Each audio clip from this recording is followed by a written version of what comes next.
It's the Brad and John Show. It's the Brad and John Show. Today's date is March 17th. It's St. Patrick's Day. John, is your heritage have anything to do with St. Patrick's, Ireland, or anything like that? Oh, yeah. I am mostly Irish. Wow. So do you go out and hit people with shillelaghs today? Is that what you do? There will be a whole lot of shillelagh wielding and a whole lot of Irish mischief today. You're right, Brad. There really will be. Listen to John. Okay. I'm going to play this, and let me see if I can get this queued up to the right place. Hold on just a minute. Come up behind me. Because I'm not holding up between them and the pool, man. Do you know? My name's Joe Biden, Vice President Biden. Everybody come on up and stand with me. This is the infamous interview where he did at this swimming pool. Look, folks, I want to set the record straight in a couple things. I'll wait till everybody gets up here. Hi. You're on television, so be good. This isn't the right spot. I thought I had it queued up right. You are, yeah. I'll tell you what, I'll pull it tomorrow. This is the thing where he's at this swimming pool that he claims that, I guess this is someplace in what is he? What he was born and grew up in what in where he already talks about. He always talked about someplace in Pennsylvania. What was it? Where was his birthplace? Oh yeah, I don't know. I don't remember. Okay, and he's at a swimming pool that he apparently used to lifeguard at, and this is the one where he talks about that the black kids would always be amazed at his hairy legs, and he would, and black. You don't remember this? No, I don't remember. This was a big. Shelley and I had a field day with this. Where, in fact, I had to drop. It's in the other studio. I can't play it. Where he claimed that the black kids would come up and rub his legs because they never seen hair on legs before. Because black people don't get as hairy as white people as far as body hair is concerned, as far as men are concerned. I don't know about women, but with men, and I'm not being racial. I mean, that's just a fact of life. Black men usually don't get the body hair that white dudes get. Right, John? Isn't that pretty much, Yeah, it's different hair. They tend to get more ingrown hairs, particularly around the neck if you're a man. Anyway, but interesting point from Biden. Right. So he talked about Corn Pop, who was in his neighborhood, was a bad dude. I can't believe you never heard this before. And he goes in this. Yeah. I remember, Brad, until I had the joy of doing the show with you for the last 16 glorious months. Like crazy, weird national stories I didn't pay attention to. I just pay attention to Missouri stuff. John's always thrown. Now he abbreviates as CWS, right? Crazy. Yeah, weird. that's C block, is CWS. You see this crazy weird story about how Elon Musk shot a rocket in Kim Jong-il's booty, you know? That's the crazy weird stories. Okay, I put on my Facebook page, and I tagged Shelley Barr with this about the fact that your buddy, who doesn't like me anymore, Jason Rosenbaum, was interviewing Josh Hawley, and Jason takes his camera. It's interesting because you watch in the video, you can see Jason holding his audio recorder with his microphone, but he's using his video recorder. Does he have it like on his chest or something like that? How does he do that? You ever seen him in action? Does he do that? Does he put like a body camera on him when he interviews these people? Because it's not the same audio feed. He's running the microphone that he sticks in front of the people into his digital audio recorder, but apparently he's got like a GoPro he straps to his chest or something like that. Anyway, he's interviewing Josh. Hold on, Brad. I would either assume that he holds it steady or that he has a simple tripod to put his camera on. No, not this one, because you can tell that it looks like it's mounted to his chest because you can see his one hand holding the recorder. The recorder's moving around. You can actually see the audio recorder in his hand moving around. Well, I'll ask him, but keep moving. Go ahead. And the other hand has the microphone in front. Well, anyway, immediately, because you know why? The video angle, he's showing Josh from the head down to about his kneecaps. And guess what he's got on, John? Guess what he's wearing, did you say? Guess what Hawley's wearing. Is he wearing boots that Shelley would call pirate Well, no, you can't see that far down, but you can see down to his knees. Is he wearing what you would call skinny jeans? Yes, he's wearing his skinny jeans. Nice, good for him. In the old days, we would call it a chambray shirt. You know what a chambray shirt is? Yeah, I do know what that shirt is. Yeah, that's a good looking shirt. He's wearing a chambray shirt. He's got a belt on that almost looks like a pirate belt. It looks like one of the the Mayflower, what the Mayflower people would use as a belt. And he's got his skinny jeans on. And that I just mentioned that because of the fact that, and I tagged Shelley Barr and I go, hey, I wonder if he had his pirate shoes on, because when we saw him that time. I know that gets old. John, how many thousand times have I told that story before?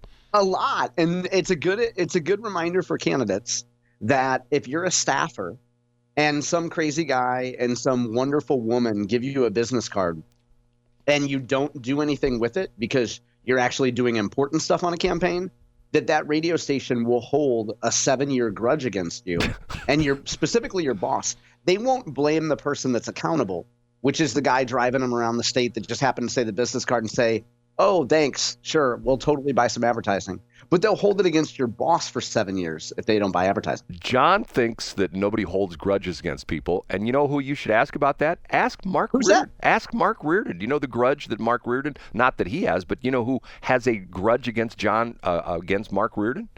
Who's that? Josh Hawley.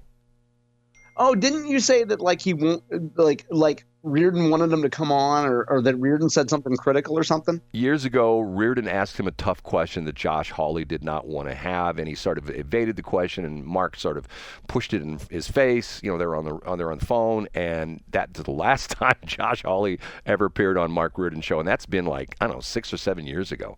And Mark every once in a while talks about he'll go on other shows on 97.1, but he won't go on Mark Reardon's show. He's persona, or no, at least from Josh Hawley's position, Mark Reardon is persona non grata, and he won't. And that's what. And so you haven't heard any side from Hawley, but we're just going to take Reardon's word for it at face value, then, right? He says he invites them all the time, and and so you say a lot of things that aren't true on the radio, Brad. And so if people took your stories at face value, they would believe Justin Olferman was real mad, and Mike Elam wasn't talking to you, and Bill Eigel wouldn't talk to you, and Mike Carter wouldn't talk to you. John, if they had taken it at face value, John, and I hadn't injected a little bit of common sense, then they would take you at face value. I vehemently disagree with you because of the fact this past weekend I had damage at the transmitter site, and one of the towers was leaning a little bit, and Sasquatch came and helped me push the tower back into place. So don't tell anybody that I tell untrue stories.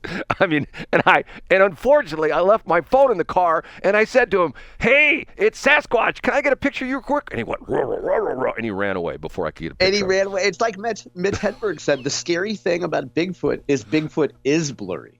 Right. It's not the camera's fault. Bigfoot actually is blurry. Okay, on Mark Reardon's show, we're giving him all sorts of publicity today, and I thought this was sort of interesting. I don't know if you've heard this or not.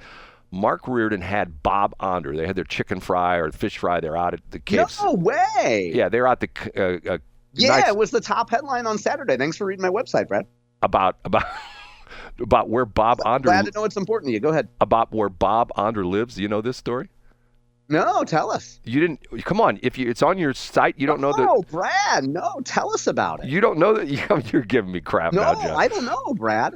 Hey, when you're done, can you tell us about a British guy that talks about fish in the ocean? Go ahead. Tell the Onder story. He lives on a boat in Washington, D.C. Now, where does the boat dock? Is it like in the Potomac River? He never said where the boat was. He says he lives on a boat. Where's the boat? Yeah, well, but here's the thing. He was stretching the truth a little bit because he lives in a boat on the River de Pere. No, he doesn't. Yeah, they dock there. Actually, he lives on Miss Augusta. Yes. He worked out a deal with Molly Dempsey, and they live on the Augusta. He actually attended the Cottleville Weldon Chamber of Commerce. He used to live on a boat on the Potomac, and now he moved to the Miss Augusta. No, do you know where the boat's at? Do you know what it's I have no idea. If I had 5 minutes with Bob Onder today, 0 minutes would be dedicated to his boat. Well, that was a fascinating story because Mark Reardon told the story, and this is true. You know this from being there.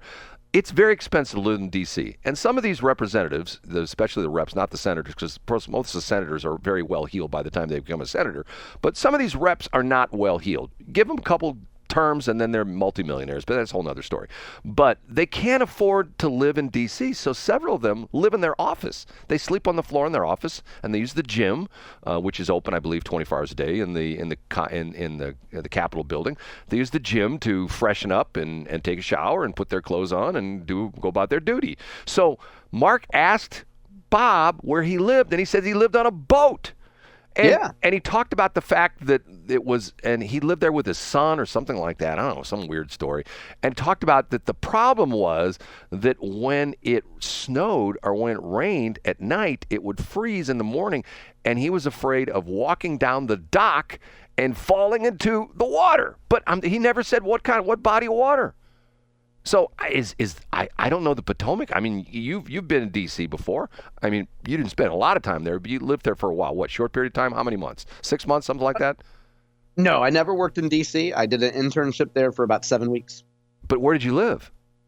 I lived at Catholic University. Catholic University? So to answer your question, Brad, I'm assuming that Bob Onder doesn't want the Brad Hildebrands of the world knowing where he lives and that he's on a boat in a precarious spot. I would imagine it's kind of a security thing. Then why would he mention it?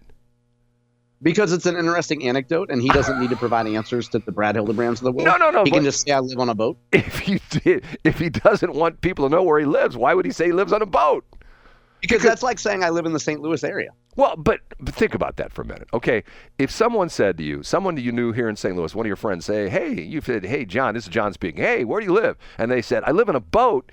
You could probably narrow that down to 3 or 4 areas in the St. Louis area. I mean, you could say, okay, Portage de Sioux would be one of them because there are, docks out there. I don't know where the other places be. I mean, in the St. Louis area, where in the world do you live in a boat? You don't do it in the Mississippi. You could probably at Spanish Lake Park.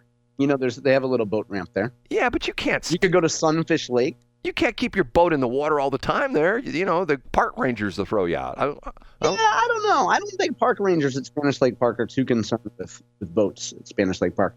I think the issue is, Brad, I think it's cool that Bob Onder chooses to spend time on a boat in the short period of time that he's in D.C. during the week. He's obviously very frugal about it. He's got a nice setup, and he doesn't need people coming to a boat dock where he's stepping precariously in the morning and saying, "Excuse me, Representative, is it true that you said about the continuing resolution?" He can just tell normal people will hear that he lives on a boat and say, okay, that's cool. Okay, here's the question that Mark Reardon missed. And this is the important question because here John's going to give me grief on this question. I would have asked Bob Onder, I would have said, Bob, where do you live now in St. Charles County? Because remember, he moved out of the district. He lived in his district in Lake St. Louis. He moved out of his district into Ann Wagner's district in CD2, correct? And now supposedly, and that was legal because of the fact that you don't have to be in your district to running for office. But once you are elected, you're supposed to live in your district. So did he move back to Lake St. Louis? Is that where he's at now? I don't know. That's a great question. And, we have folks that are close to Bob that listen to the show, and maybe they can, if they choose to provide us an answer, maybe they can. I'm obviously not going to reach out to them and expend any capital pursuing one of your questions. But if they want to reach out to us and let me know, they can. Because he lived near your buddy Mark Lamping, isn't that the right Lamping or is it John Lamping? No, it's Brad Lamping. Brad Lamping. Yeah, he's the mayor of Prattville. Have you heard? No, he's the only guy. Matter of fact, I don't know if you know this or not. When you and I have the debates about Klondike Park, when I drive through Klondike Park all the time, and there would be nobody there. Every time I'd go back and I'd look at the video frame by frame, there's Lamping with his dog. Yeah, I'm going. He actually built a little lake there so that he can have a boat. He just wanted to prove to Brad Hildebrand that you don't have to live on a giant body of water to have a boat. So he must be friends with the EPA. What was that? Rivers of the America law or whatever they agree. You knew exactly what that was. Come on. Oh, WOTUS, Waters of the U.S.? Yes. Where? Yeah, as long as you have a little ditch or a little ravine, then the government can come in and declare it a disaster. It's great. No, they can declare it navigable waters as long to the point where it's long as you can put a John boat on it. No, some of the waters are only navigable by the Tidy Bowl man, if you remember those old commercials. Remember the Tidy Bowl? Now you're dating yourself, Brad. Do you remember the Tidy Bowl man? No, not at all. You don't remember the Tidy Bowl man? I don't remember the Tidy. Let me guess. Was he something that cleaned a toilet? Was he like a 1950s black and white commercial? When you opened up the toilet, the Tidy Bowl man was in there cleaning it up. You don't know about the tiny ball man, John. You know. If you ask me a fifth time, I'll just lie and say yes. Oh, you'll be like me and you'll just lie? Okay. Yeah, make up a story. I'll pull a Brad Hildebrand and I'll make up a story. Tiny Bold Man's mad at me. I mean, he knows that every time I call him, I'm just trying to sell radio advertising, but he's mad at me. He hates me. He won't return my spam phone calls. He doesn't even read the junk mail I send to him and don't follow up on. I knew that was coming up. I knew the mail piece was coming up. Okay, John, when I talk to my advertising classes, when I'm doing one of them, and they all turn their nose up at me, and I say, hey, don't forget, there's lots of companies spending money on junk mail, and especially politicians. If it didn't work, they wouldn't be doing it. So that's all I say, okay? You know what I'm saying? Because what corporation can I mention a corporation like Spectrum, which if I get one more piece of junk mail from Spectrum in my mailbox, it's going to fall over, you know. I know. I get a piece every week. Hey, you know what I say? Just tell them Corn Pop sent you. Okay, we'll take a break. We'll be right back.